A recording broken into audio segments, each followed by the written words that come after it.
Hello and welcome to this video on the Kupo open-end flag kits. One of the grip's responsibilities is non-electric lighting and light modification.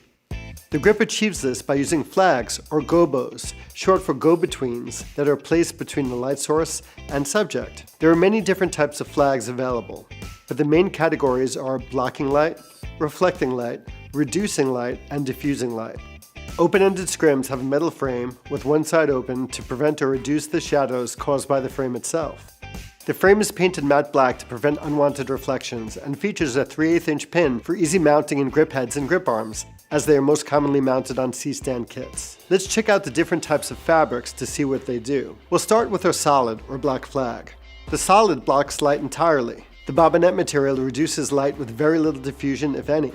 The single nets reduce the exposure by about half a stop. The double nets reduce the exposure by about a full stop.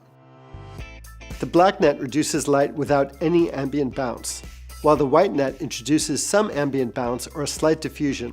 Lastly, the silks are used as diffusers. They spread and soften the light to varying degrees.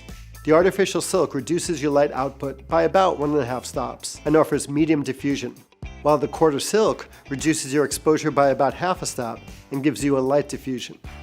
The kits consist of a single and double black net, a single and double white net, an artificial silk, and a quarter stop silk that come in a rugged, light-controlled carry bag that features a zipper closure and a carry handle for easy storage and transportation. The kits come in the two most popular sizes, 18 by 24 inches and 24 by 36 inches. Let's use a few scrims in a live demo to show you light control in action. We'll use a specular bright light source, such as this Nanlite Forza, in a confined space with a few subjects. Let's discuss our 3 issues first, and then we'll solve them one by one using our open-ended scrims. Since the light is a small point source, it creates hard specular light with defined shadows. Also, because of our small space, our key light is placed close to one of our subjects, which creates a rapid fall-off of exposure from the subject closest to the key light to the subject furthest away. Lastly, because our space is confined, we are getting a lot of bounce fill from the white walls. We want to keep a nice ratio without too much fill for some dramatic lighting. First, we'll address the specular or hard light issue with well-defined shadows. The specularity of a light source is defined by the size of the light source compared to the size of the subject. The larger the light source is, and the closer it is to the subject, the smoother the transition will be from light to shadow, creating a soft light that hides many flaws. A large light fills in the shadows from many angles. Even though the sun is about 1,000,000 times larger than the Earth, it's 93 million miles away, so the only light striking the Earth is direct, creating hard shadows. On an overcast day, the clouds diffuse and scatter the light, making it soft and almost shadowless. To soften the light, we'll project a small point source of our light source, which is about 3 inches in diameter, through a 24 by 36 artificial silk, now making the effective sizes of our light source 24 by 36 inches. Watch as I move the silk in front of the light source. Notice how much better the image looks already?